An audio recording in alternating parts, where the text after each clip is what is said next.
Hola, bienvenidos de nuevo. Soy el doctor Carlos Waldo, soy especialista en medicina interna y este es mi canal Enseñando Medicina Interna. El día de hoy toca subir un video tipo clase, que es una revisión bibliográfica.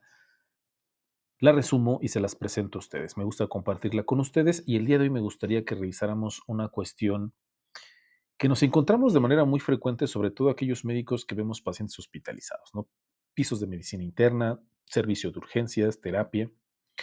Esos pacientes con derrame pleural. Esos pacientes a los que le realizamos toracocentesis, que hacemos un procedimiento, no deja de ser invasivo y obtenemos líquido pleural para su análisis. Entonces, me gustaría hablar de cómo podemos sacar el máximo provecho, ya que estamos invadiendo al paciente, ya que estamos haciendo una punción, cómo debemos evaluar el líquido pleural. Porque si bien es una herramienta, como vamos a ver más adelante, extremadamente útil, extremadamente poderosa, desafortunadamente hay evidencia y estudios al respecto de cómo muchas veces no lo utilizamos en su máximo potencial. Y es que por lo menos a mí, en mi experiencia, en ocasiones nos suben un paciente a piso, ¿no? A medicina interna, porque un paciente que llegó con derrame pleural, que nuestros colegas en urgencias realizaron una toracocentesis y mandaron a analizar el líquido pleural, pero a medias, ¿no? O sea, no lo solicitaron al mismo momento el LDH y proteínas totales séricas, no mandaron a analizar el pH, es decir, mandaron muchas cuestiones básicas, pero no todo lo que se debe de analizar. Obviamente no es en todos los servicios de urgencias, hablo como cuestiones muy aisladas, pero sí tenemos que tener en mente cómo debemos analizar el líquido pleural. ¿Cuáles son los estudios que tenemos que solicitar de cajón, ya que lo picamos, ya que obtuvimos el líquido pleural? ¿Qué es lo que debemos de solicitar sí o sí?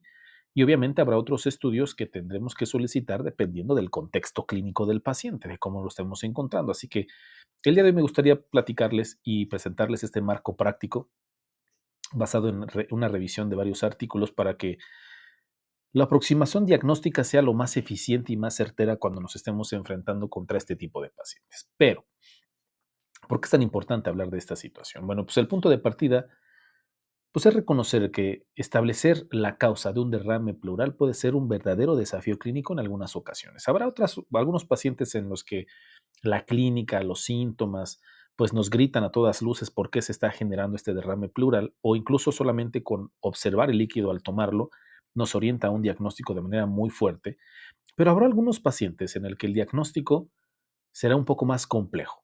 Y para eso es este tipo de pláticas, para ver cómo debemos de ir paso a paso para el análisis del líquido pleural. Y es que cuando hablamos de derrame pleural por sí solo, pues obviamente no es un diagnóstico, ¿no? Es como si dijéramos el paciente está enfermo de fiebre. No, el derrame pleural no es un diagnóstico, es un signo, es una manifestación de más de 50 enfermedades diferentes. O sea, es una barbaridad, es una gran cantidad de enfermedades, de patologías, de etiologías que pueden desarrollar un derrame pleural. Unas más obvias que otras, pero finalmente es un número bastante considerable. Y justo ahí, en ese punto ciego entre la sospecha de lo que estamos nosotros pensando y la certeza o el diagnóstico preciso, es en donde el análisis del líquido pleural se convierte pues en una herramienta clave y una herramienta sumamente poderosa. Sin embargo, y esto es muy llamativo, a pesar de su potencial y como les decía en un principio, suele ser muy subutilizado. Nos quedemos a veces con lo básico. Pídele citología, pídele citoquímico y san se acabó, ¿no? Por eso el objetivo de esta plática es estructurar un paso a paso, un marco práctico para ver qué onda con el líquido pleural. Pero para no ver solamente teoría, vamos a guiarnos con un caso clínico real que ilustra perfectamente este desafío. Vamos a empezar con esta paciente joven, mujer de 29 años de edad, que llega al servicio de urgencias por dolor torácico tipo pleurítico, de estos dolores que hacer una inspiración profunda provoca este dolor o esta molestia en el lado derecho, disnea, diaforesis nocturna y tos de 2 semanas de evolución. No se nos comenta si es productiva o no. Lo primero que hacemos entonces es, en todo paciente, como en todo paciente, una historia clínica. Y aquí ya empezamos a obtener algunos datos muy importantes y una pista epidemiológica crucial. Ella es originaria y residente de Nueva York, en Estados Unidos, pero es misionera y ha realizado trabajos en el extranjero y entre ellos 2 países que son de alto riesgo para algunas enfermedades, que ahorita vamos a ver cuáles son, pero hizo trabajos de misionera en México y en Camboya. Al examen físico y con la radiografía de tórax se confirma lo que ya se sospechaba, que la paciente tenía un derrame pleural moderado del lado derecho, que está como en esta radiografía. También se le practicó un ultrasonido diagnóstico que en muchas ocasiones, si lo tenemos a la mano y sabemos a realizar un ultrasonido para ver las características de los derrames pleurales, pueden ser una guía indispensable para ver las características del líquido y pues obviamente para guiar la toracocentesis. Entonces en esta paciente se mostraba un líquido anecoico, lo que pues, a priori, ¿no?, antes de hacer la punción y mandarlo a analizar, pudiéramos pensar en que estamos enfrentándonos contra un trasudado, pero pues obviamente no es específico. Y entonces se procedió a hacer una punción, ¿no? Se realizó una toracocentesis, con lo que se extrajo alrededor de 1 litro y nos reportan que el líquido era de un aspecto ceroso. Estos son los resultados del líquido pleural, estos son los resultados de lo que se mandó a analizar del líquido pleural, y aquí es en donde empezamos a conectar algunos puntos, ¿no? De ahí la importancia del análisis del líquido pleural. Para empezar, vemos una leucocitosis moderada. Sí, nos están reportando 2.708 células en el líquido pleural de leucocitos, pero lo que salta a la vista es, en primera instancia, el predominio de linfocitos, ¿no? Predominantemente linfocítico, un 83%. Esto, si me van siguiendo hasta ahorita, ya nos orienta hacia algunas cuestiones, ¿no? Paciente que fue a países endémicos, que tiene un derrame pleural moderado, unilateral, con un gran porcentaje de leucocitos y que es de predominio linfocítico. Entonces, ya nos orienta algunas patologías. Las proteínas y la LDH en el líquido están elevadas. La LDH en particular está extremadamente alta, está en 612. El pH no lo reporta normal, la glucosa está en el límite bajo, y un dato que a veces no pedimos de rutina, pero que es muy útil, el colesterol en el líquido también se encuentra elevado. Por otro lado, pues en ese mismo líquido se realizaron tinciones para bacterias, micobacterias, para hongos, y todas estas se reportaron negativas. Entonces, nos quedamos con un perfil bioquímico y celular sugerente, ¿no? Sugerente hasta estos momentos. Si nosotros nos enfrentamos con las características de esta paciente, de primera instancia pensaríamos en un problema tuberculoso, pero las tinciones son negativas, o sea, no tenemos un patógeno identificado. Entonces, la pregunta del millón aquí sería, ¿y ahora qué hacemos? Con toda esta información que tenemos, ¿qué es lo que sigue? ¿Qué es lo que tenemos que realizar? Pero antes de continuar con el caso clínico, o sea, ya tenemos estos datos de laboratorio, pero antes de lanzarnos a interpretarlos y a sacar especulaciones y demás, y el algoritmo diagnóstico, es fundamental hacer una pequeña pausa y recordar algo clave. El análisis del líquido no es una prueba mágica, ¿no? No siempre el líquido pleural nos va a dar el diagnóstico, eso lo tenemos que tener en cuenta, y ni tampoco se tiene que hacer de manera aislada, ¿no? El ejercicio diagnóstico en un paciente que tiene derrame pleural no se limita solamente a obtener el líquido pleural. En medicina, pocas cosas lo son así, tan, tan patognomónicos, ¿no? El análisis del líquido pleural es solamente una pieza. Sí, es una pieza fundamental, pero una pieza al fin y al cabo. Es una pieza de un rompecabezas mucho más grande, mucho más complejo en muchas ocasiones. Entonces, ¿cuáles son las otras piezas que tenemos que tener en cuenta, además del análisis del líquido pleural? Pues obviamente la historia clínica. Y es que muchas veces le comento a mis residentes, a mis estudiantes, que en ocasiones parece tedioso estar haciendo la historia clínica de todos los pacientes tan larga, tan detallada, pero la verdad es que el nosotros saber interrogar al paciente y hacer una adecuada historia clínica nos puede dar datos fundamentales para más adelante, darnos pistas súper importantes para poder llegar a un diagnóstico. Porque pues sí, en algunos casos tenemos que ser detectives, y la historia clínica y a veces antecedentes que para nosotros nos parecen tontos pueden darnos orientación o pueden ser la diferencia para llegar al diagnóstico en un paciente. Y pues obviamente el examen físico también es muy importante, y en esta paciente en particular la historia clínica y el interrogatorio ya nos había dado una pista muy importante: su viaje a México y al sudeste asiático.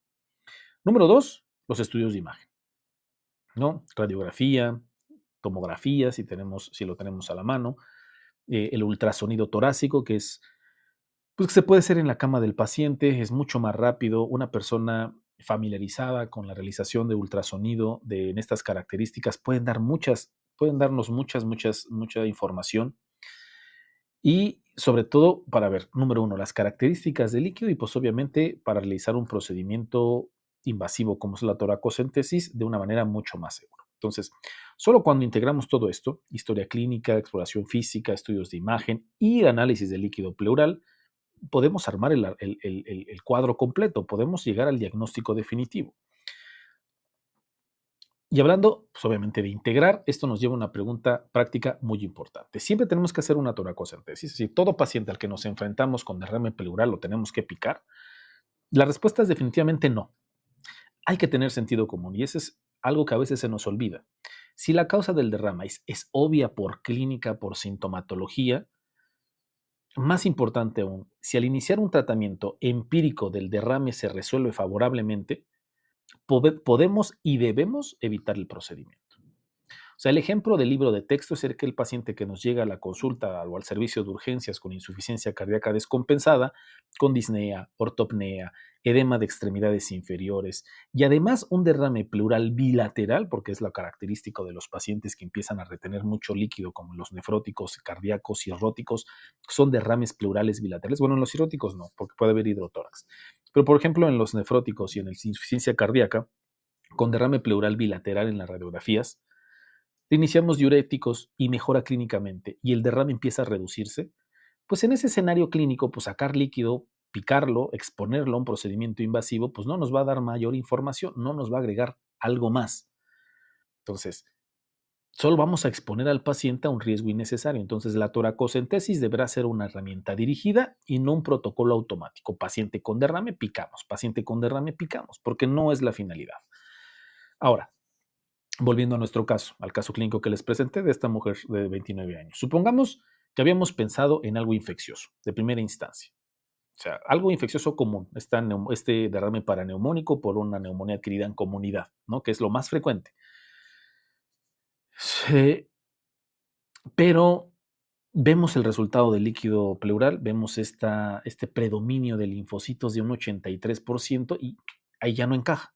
Ahí ya no encaja con una neumonía bacteriana típica. Entonces, si nuestro primer pensamiento fue, pues lo seguramente porque es en temporada de fríos, porque baja la temperatura, porque estamos en época de los procesos neumónicos, pues a lo mejor es un proceso infeccioso, bacteriano, con derrame pleural paraneumónico, pero lo picamos y obtenemos este resultado de linfocitos al 83%, o que es mucho más exudativo, porque si pueden ver, la LDH estaba en las nubes, estaba extremadamente elevado. Entonces aquí nos vamos a enfrentar a un escenario muy común y que es crucial. Cuando los resultados del líquido pleural no nos cuadran con nuestra primera impresión, con nuestro primer diagnóstico inicial, pues ¿qué hacemos? ¿No? Obviamente, y esto es bien importante, no debemos forzar el dato para que encaje en nuestro diagnóstico. No tenemos que obtener un diagnóstico con calzador, o sea, meter a fuerzas o tratar de analizar los resultados que obtenemos con lo que pensamos de primera instancia, ¿no? Al contrario, es una señal de alerta que nos debe hacer pensar en dos cosas. Primero, reconsiderar de lleno los diagnósticos alternativos que habíamos descartado, porque sí, siempre que nosotros estamos evaluando un paciente, cuando nos enfrentamos contra él, siempre tenemos en nuestra cabeza diversos diagnósticos diferenciales y elegimos uno. Nos quedamos con uno que a mí me late que es esto. Pero cuando los estudios de laboratorio, como por ejemplo en este caso el análisis de líquido pleural, no está encajando con nuestro primer diagnóstico que hicimos, pues a lo mejor el resto de los diagnósticos que descartamos de primera instancia los tenemos que reconsiderar, volverles a dar una repasadita para ver si en alguno de ellos no se nos está pasando por alto. Y segundo, preguntándonos si no estamos cayendo en una trampa frecuente de interpretación de estos análisis, que justamente vamos a ver un poco más adelante. Ahorita vamos a hablar un poquito más a detalle de esta situación. Entonces, el líquido pleural debe ser una brújula que confirme nuestro camino, o sea, que lo que pensamos de primera instancia realmente sí estábamos acertados, o de plano, que estábamos completamente perdidos y que tenemos que tomar otro rumbo y considerar algunos otros diagnósticos. Pero, ¿y si aún integrando todo, el diagnóstico se nos sigue escapando, la incógnita sigue persistiendo, pues nuestro paciente sigue sin diagnóstico? O sea, el paciente sigue sin tener un diagnóstico, como la del caso clínico. Entonces, no hay que preocuparnos, el algoritmo no termina aquí, no termina en el análisis del líquido pleural, afortunadamente. Tenemos varias opciones. Y que ahorita les voy a poner un algoritmo sobre los pasos que podemos seguir, que me pareció un algoritmo que se publicó en la revista Chest, que me parece muy acertado.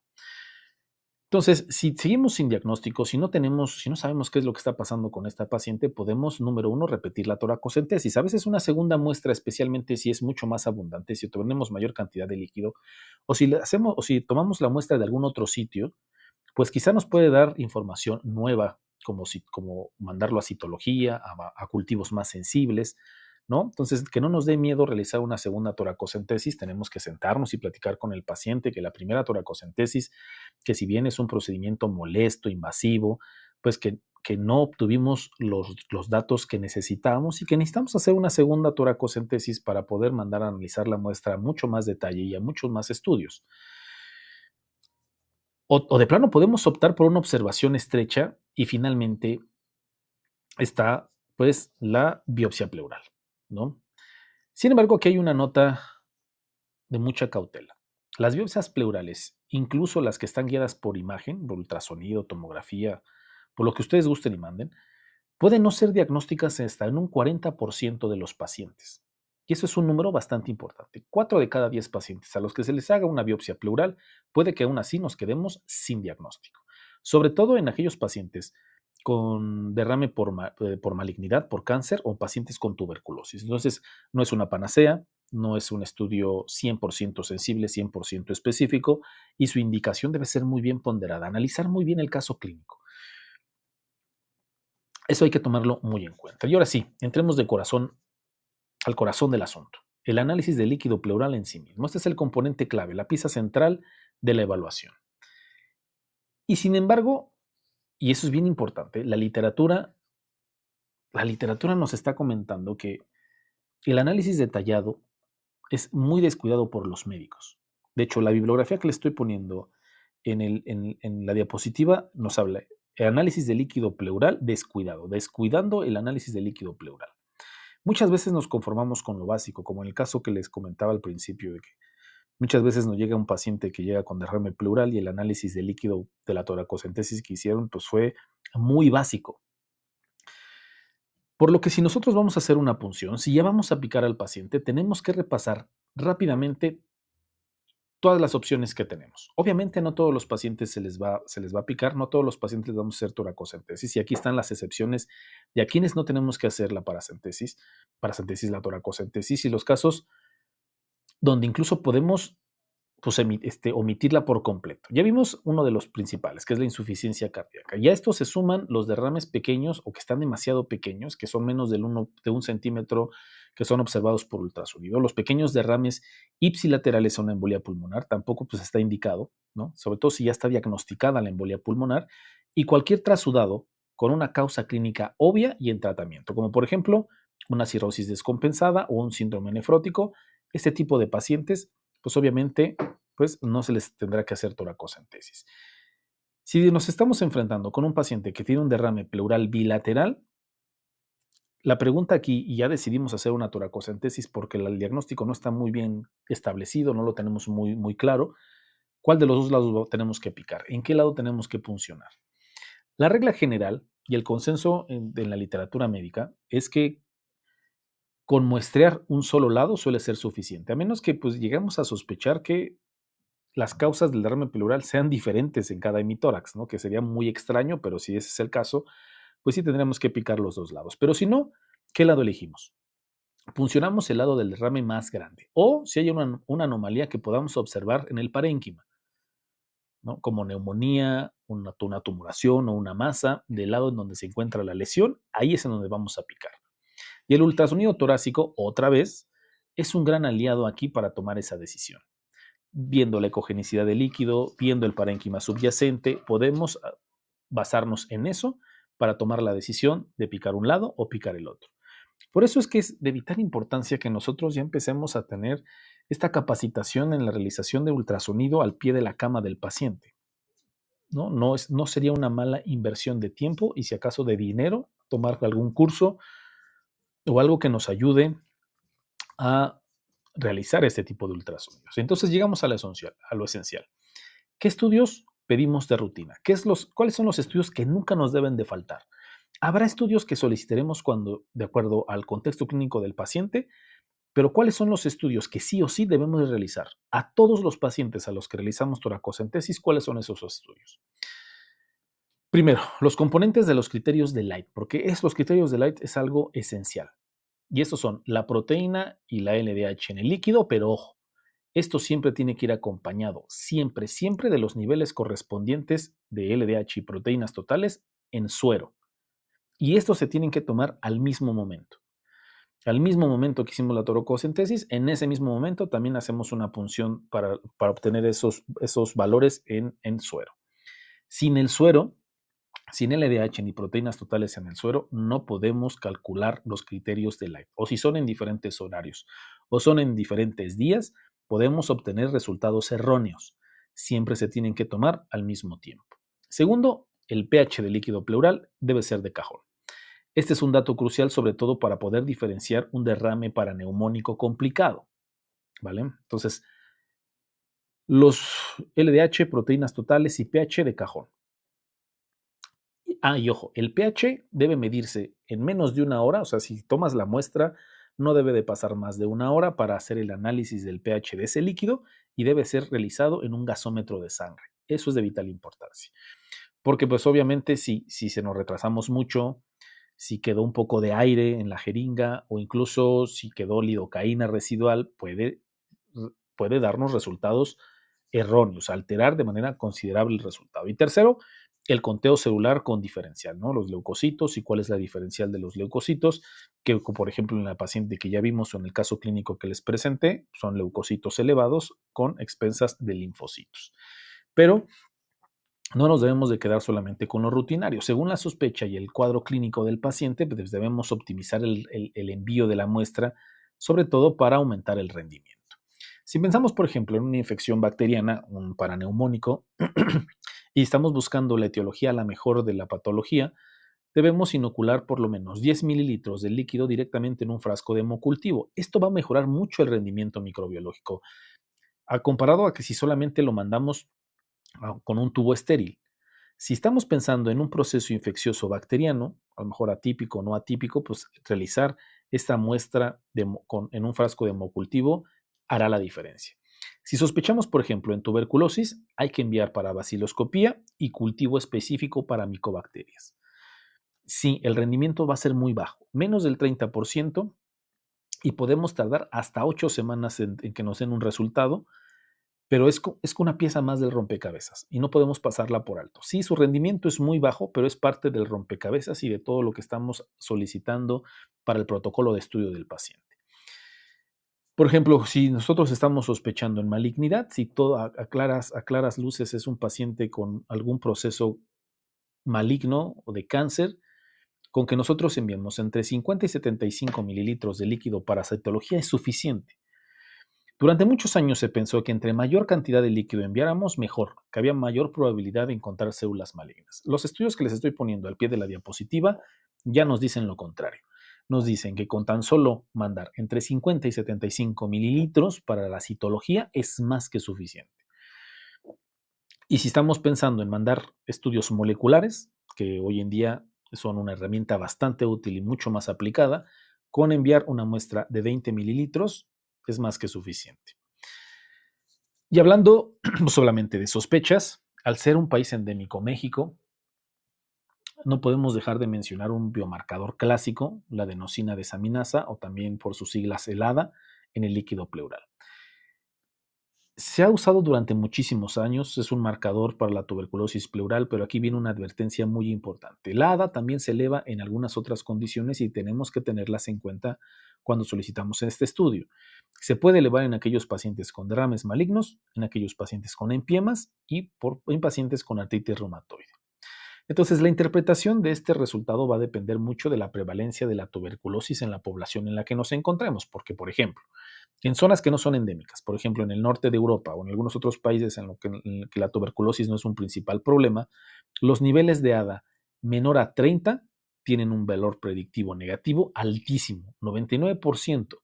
Prácticamente se descarta la tuberculosis y en ese tipo de países se obtiene un ADA por debajo de esos valores.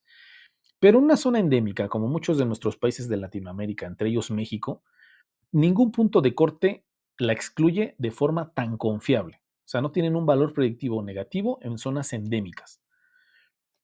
Sin embargo, pues un valor mayor a 70 más o menos, combinado con un derrame linfocítico como el que presenta la paciente, pues apoya fuertemente que nos estemos enfrentando con un paciente con diagnóstico de tuberculosis.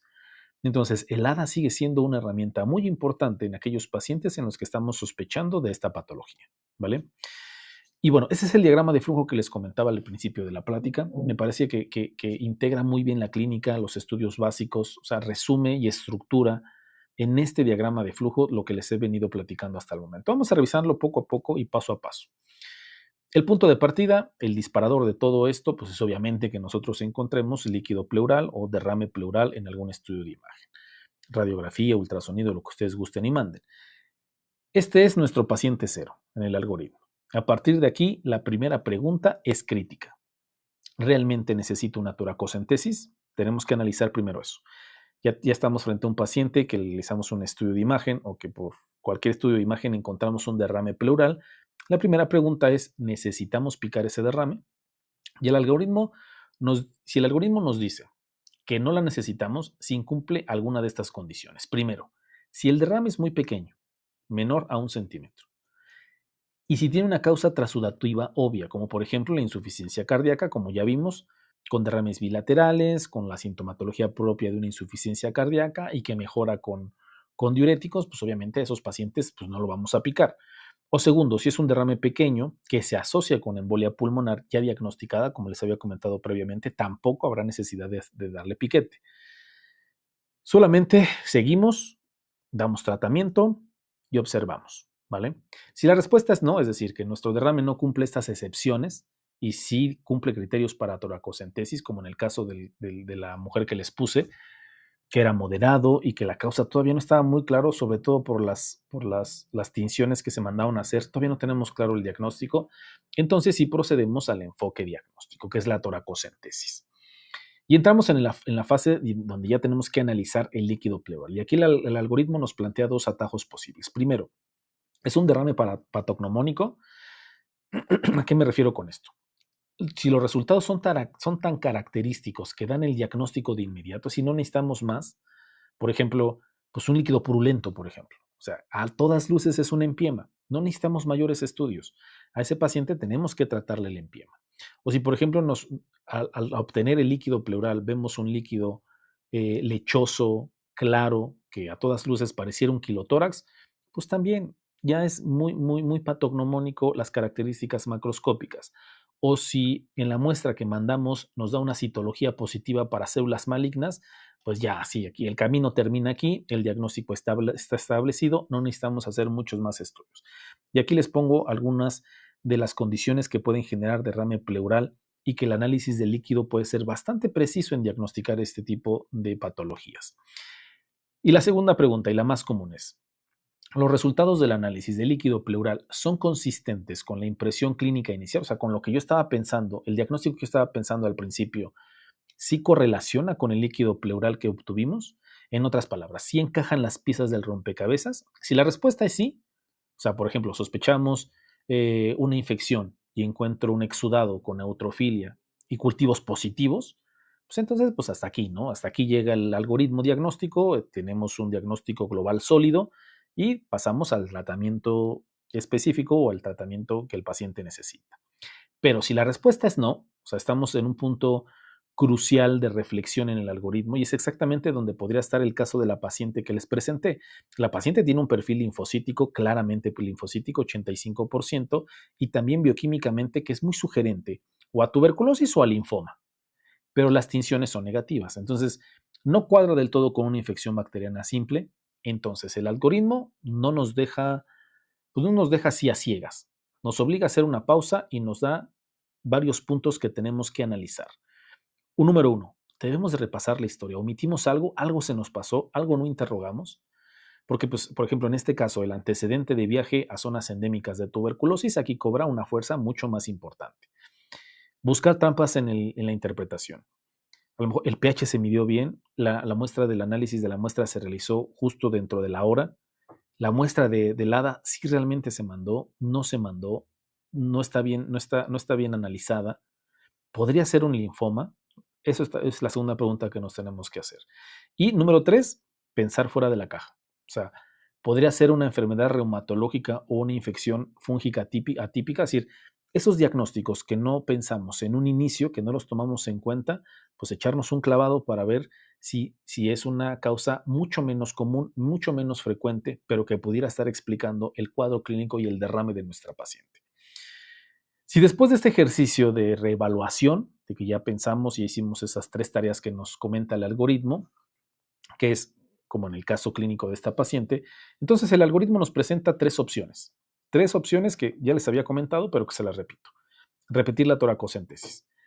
Para intentar obtener mucha mayor cantidad de muestra para cultivos microbacterianos más específicos, citología de segunda opinión, o sea, una segunda muestra de citología para una nueva análisis, o por ejemplo estudios de linfoma como citometría de flujo. Número 2, biopsia pleural.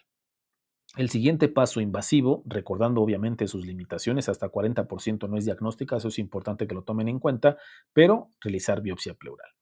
Y 3, tratamiento empírico y observación. En zonas, por ejemplo, si estamos en México, que somos una zona de alta endemicidad de tuberculosis, podemos iniciar tratamiento tuberculoso empírico y ver la respuesta clínica y radiológica del paciente y que puede ser una estrategia válida. En resumen, este flujograma pues no es una como una camisa de fuerza, pero sí es un paso a paso, es un guión de pensamiento crítico, ¿no? Nos asegura que no nos saltemos ningún paso, nos obliga a reconciliar tanto los datos del laboratorio con la clínica y lo que habíamos pensado en un inicio. Y nos da un plan bastante claro y de paso a paso de lo que tenemos que hacer con este tipo de pacientes. Entonces me pareció bastante interesante y por eso se los quise compartir con ustedes. Ahora, cuando nosotros realizamos una toracocentesis, cuando tenemos la muestra en nuestras manos, ¿cómo la debemos de interpretar? El primer paso es tan básico como poderoso, la observación directa. El análisis empieza del líquido pleural desde el mismo momento en el que obtenemos el líquido. ¿Qué color tiene? ¿Qué olor tiene? Y esto sumado, pues obviamente a la presentación clínica, pues nos puede dar pistas bastante importantes e inmediatas. Por ejemplo, un líquido turbio, francamente purulento, pues ¿qué creen que sea? Pues empiema, ¿no? Un líquido hemático, pues nos hace pensar en 3 cuestiones: malignidad, embolia pulmonar o a lo mejor algún tipo de traumatismo.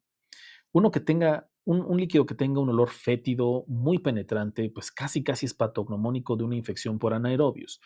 Un líquido lechoso, como estos que le comenté, como agua de arroz, por ejemplo, pues estamos pensando en un quilotórax, por lo menos hasta que se demuestre lo contrario y el análisis del estudio, pero son altamente sugerentes. Entonces, en algunos casos, con solo verlo y olerlo, prácticamente podemos tener el diagnóstico.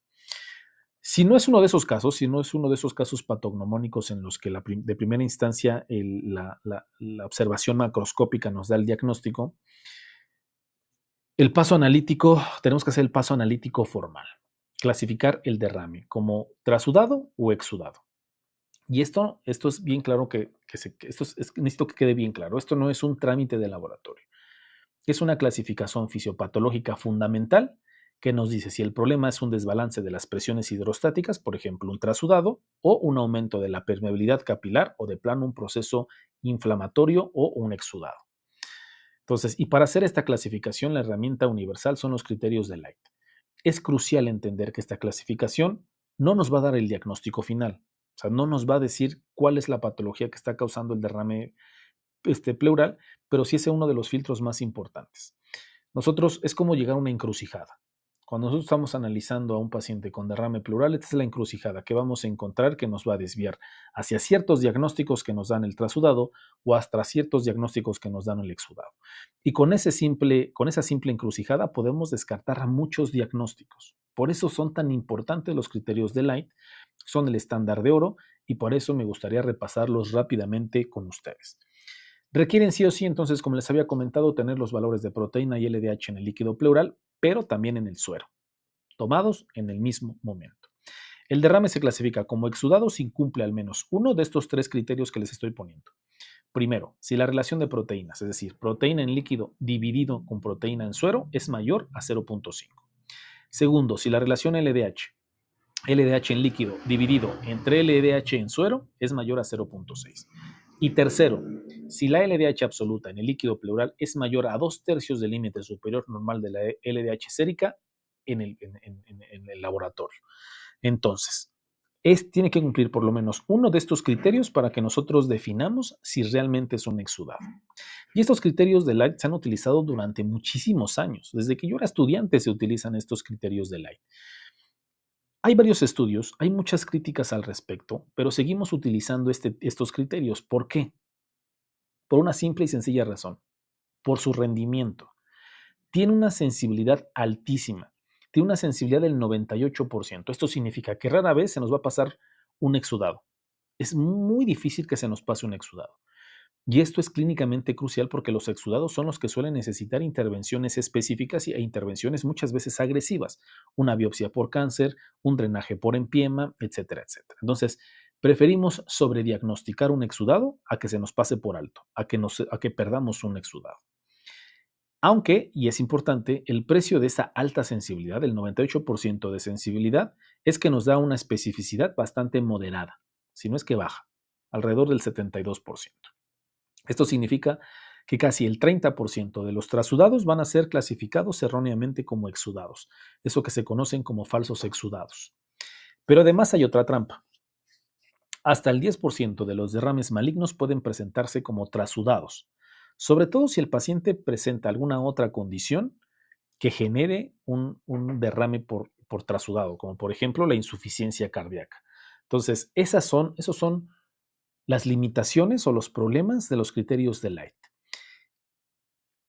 Pero además, por todas estas limitantes, uno se podría pensar, pues no hay una opción mejor, no hay una opción que nos dé, que sea mucho más específica, que tenga la misma sensibilidad, pero que tenga una mejor especificidad. La verdad es que en el transcurso de estos últimos 60 años se han hecho muchísimos estudios y se han propuesto muchísimas cuestiones. Algunos han sugerido bajar el punto de corte en la relación LDH, por ejemplo, a 0.45. Otros proponen usar solamente parámetros de líquido pleural, o sea, sin que tomemos una muestra del suero, como la tríada de proteína de líquido pleural más colesterol de líquido pleural más el LDH de líquido pleural.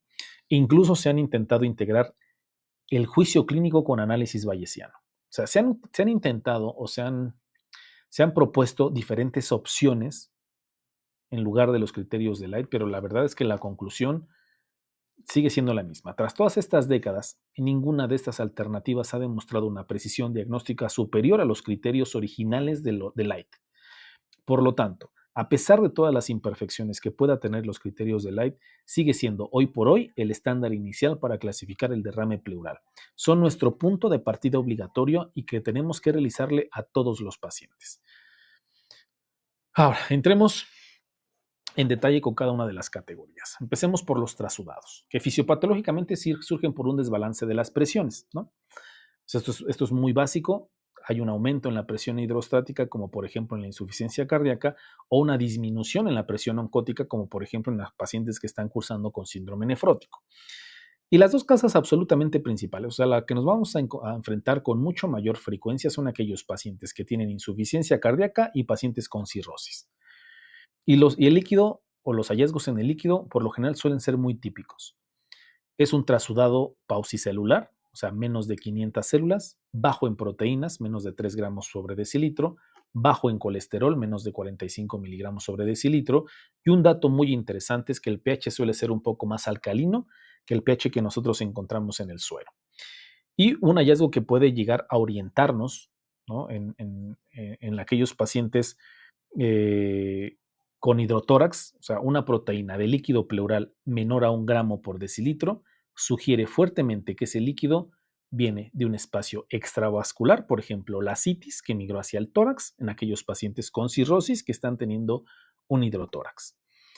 Ahora, cuando tenemos un trasudado, pues el trabajo pues no es nada más, pues dale diuréticos y ya, se acabó, ¿no? O sea, es una insuficiencia cardíaca, dale diuréticos. Es una cirrosis, dale diuréticos. Es un nefrótico, dale diuréticos. Pues la evaluación debe ser mucho más meticulosa. Se requiere una valoración, por ejemplo, al ser una de las causas mucho más comunes, la insuficiencia cardíaca, necesitamos una valoración cardíaca mucho más completa y más exhaustiva. No solamente nos sirve con medir la fracción de eyección, sino evaluar la función diastólica, ver si hay valvulopatías y que una cosa que es crucial, descartar una pericarditis constrictiva, por ejemplo, que es una causa frecuente que muchas veces la pasamos por alto de un derrame pleural recurrente. Otro desafío que también es importante es el hidrotórax hepático. A veces el paciente con cirrosis tiene un derrame pleural muy importante, pero que no se observa la citis por ultrasonido o por tomografía. ¿Esto por qué se está dado o esto por qué sucede? Porque el gradiente de presión hace que el líquido migre preferentemente hacia la cavidad pleural a través de estas pequeñísimas fenestraciones en el diafragma, como conocemos, en lugar de que esté en la cavidad abdominal. Entonces, se va mucho más rápido y con mayor cantidad hacia la cavidad pleural. Entonces, las pistas obviamente aquí pues, son la historia de hepatopatía, buscar meticulosamente en el ultrasonido signos de cirrosis, pequeñas colecciones de líquido en los recesos peritoneales, es decir, tratar de encontrar, aunque sea poco, pero que encontremos ascitis, ¿no? Entonces, estos pueden dificultar un poco el diagnóstico. Ahora, pasemos a un diagnóstico mucho más amplio que son los exudados. Aquí los mecanismos son diferentes a los del trasudado, son de inflamación y muchas veces de obstrucción. Y las dos grandes causas más importantes, sin duda, son la infección y la malignidad, o sea, los cánceres. Pero aquí debo detenerme porque a veces puede ser, a veces puede ser muy frustrante. Los estudios de líquido pleural para estas condiciones tienen una sensibilidad muy limitada, o sea, por decirlo menos, porque tienen una sensibilidad muy baja. Los cultivos son positivos solo en el 20% de las infecciones pleurales. La baciloscopía, como ya les había comentado previamente, para la tuberculosis es positiva solamente entre un 10 a un 30% de los casos, dependiendo de la literatura que revisemos. Y la citología, el caballo de batalla para el cáncer, solo identifica células malignas en alrededor del 60% de los derrames malignos. Un poquito mejor que los cultivos y el VAR, pero sigue siendo baja. Entonces, esto refuerza un principio de oro. El resultado del análisis del líquido nunca se interpreta en el vacío, o sea, no solamente se interpreta el líquido pleural. Siempre, siempre debe pesarse contra la probabilidad clínica que teníamos antes del procedimiento. O sea, la posibilidad pretesta, pues, ¿no? El contexto clínico del paciente, la evolución, el cuadro clínico, la exploración física, y si el líquido pleural o el análisis del líquido pleural no cuadra con nuestra clínica o con el contexto clínico, pues no nos tenemos que detener ahí. O sea, bueno, pues el líquido pleural salió negativo, entonces descartamos la posibilidad diagnóstica a pesar de que a todas luces grite un diagnóstico, ¿vale? Y esto ¿por qué puede llegar a ser? Recordemos que los criterios de Light tienen una especificidad moderada, acuérdense. Entonces, esto se traduce en algo que puede llegar a suceder de manera frecuente. Los falsos exudados o pseudoexudados, que ya les había hablado de ellos. Casi un tercio de los trasudados serán clasificados erróneamente como exudados. Entonces, ese es un dato bastante importante. ¿Cuándo debemos de sospechar que estamos frente a un paciente con un falso exudado o con un pseudoexudado?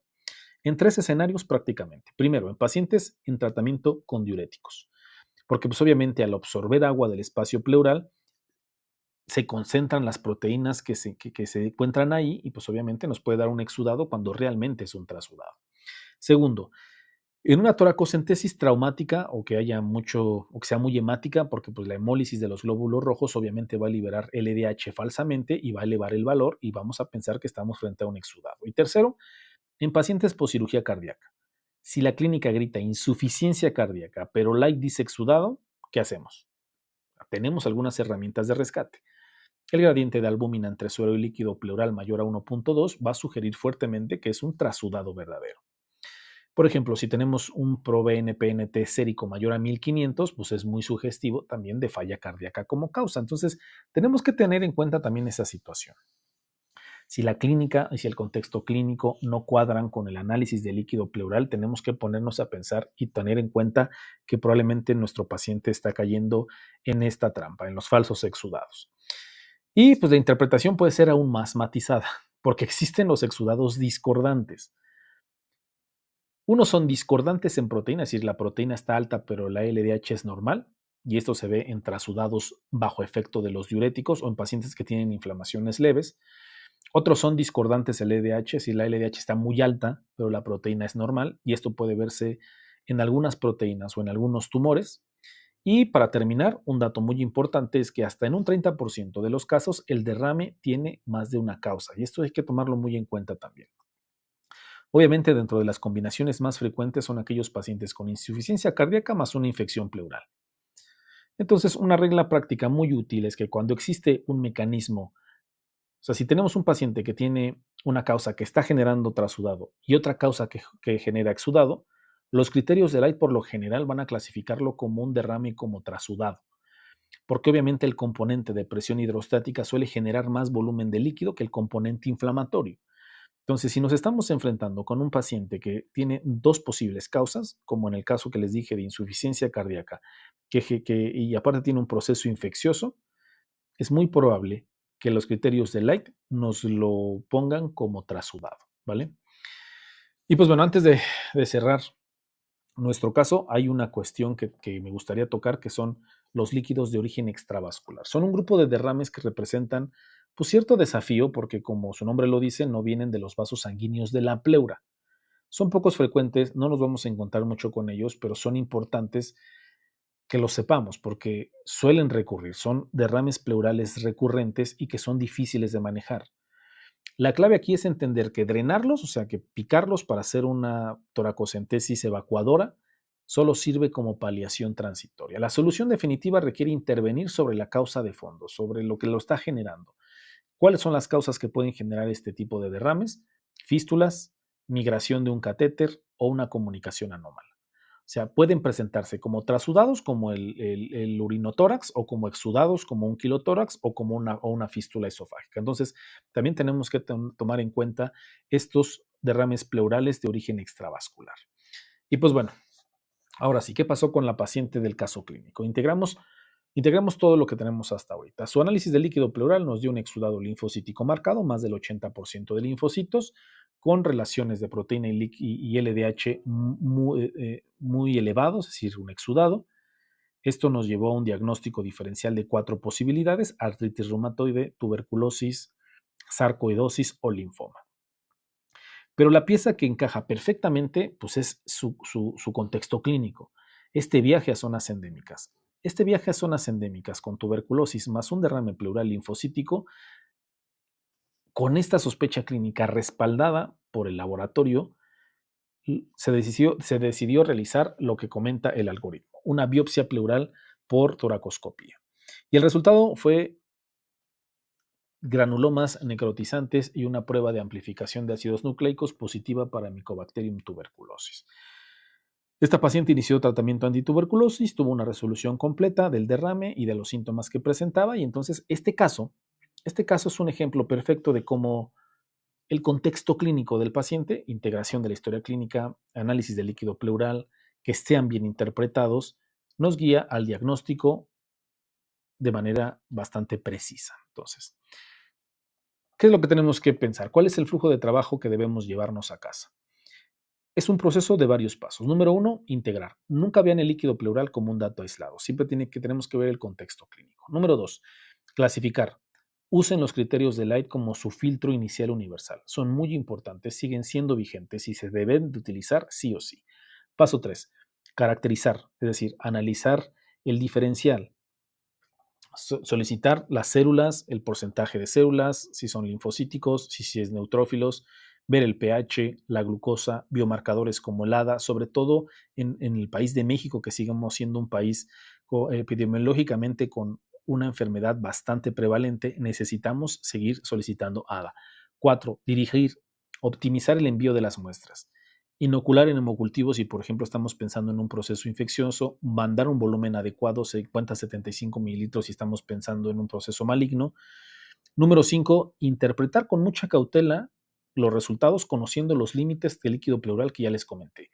La citología solamente detecta el 60% de los cánceres, los cultivos tienen baja sensibilidad y entonces tenemos que estar alerta a estas trampas.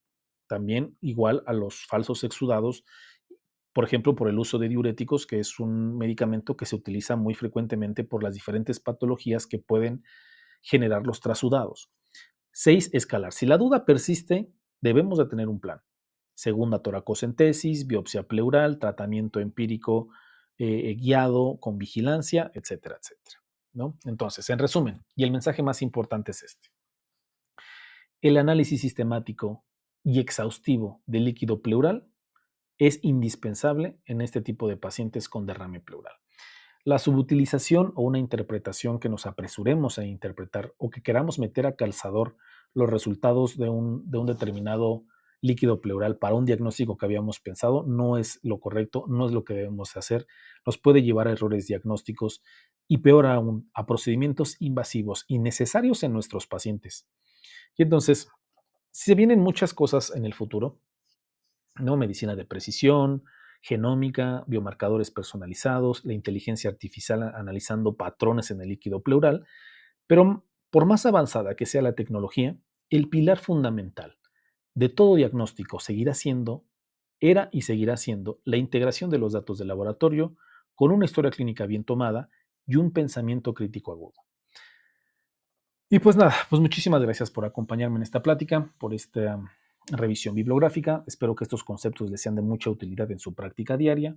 Si tienen alguna pregunta o tienen algún comentario, déjenmelo pues, obviamente en los comentarios y me encantará leerlos, responderles. Suscríbanse a mi canal para no perderse el próximo contenido y síganme en mis redes sociales. Me encuentran en Facebook, en Instagram, en TikTok, en YouTube y pues nada, hasta la próxima. Y recuerden, dominar el líquido pleural es dominar una pieza clave del diagnóstico de los derrames pleurales. Y pues nada, que tengan una bonita día y una excelente semana.